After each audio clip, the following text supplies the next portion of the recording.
Bizim hütlerimizde yaş yırsı Gülnaz Asayeva kuvvetleyin.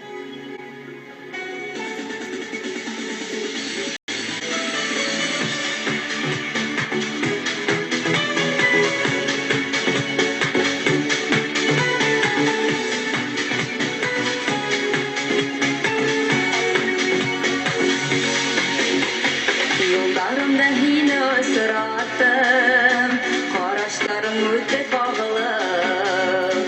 Ötüp gitkez burulup paranım, Bir mizgilge gene tutalım, Qaraşıbıp qabat ısıraştı, Yenim gözler şunda hükümlü, Tevgü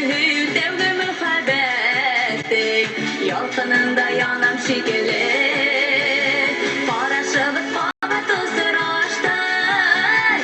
Gözler şunday hükümlü,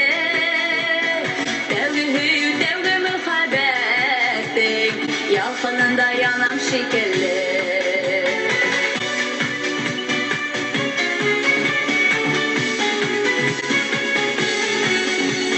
Seyir hisler bile boldu mine,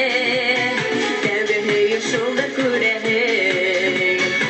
Ödüm kalsam yine qaraşıngdan,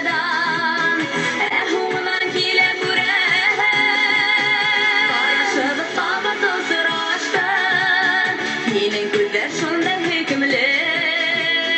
Tevgü muhabbettik, Yalqınında yanam şekilli, Qaraşılıp qabat ısıraştı, Yenin gözler şunda hükümlü, Tevgü muhabbettik, Yalqınında yanam şekilli.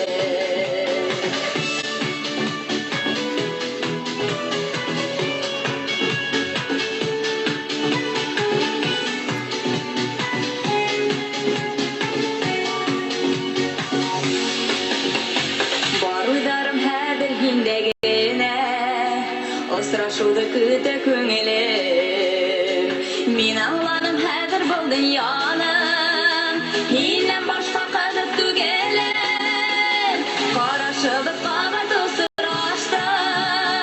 Yenin gözler şunday hükümlü, Tevgü muhabbettik, Yalqınında yanam şekilli, Qaraşılıp qabat ısıraştı, Yenin gözler şunday hükümlü, Tevgü muhabbettik, Yalqınında yanam şekilli,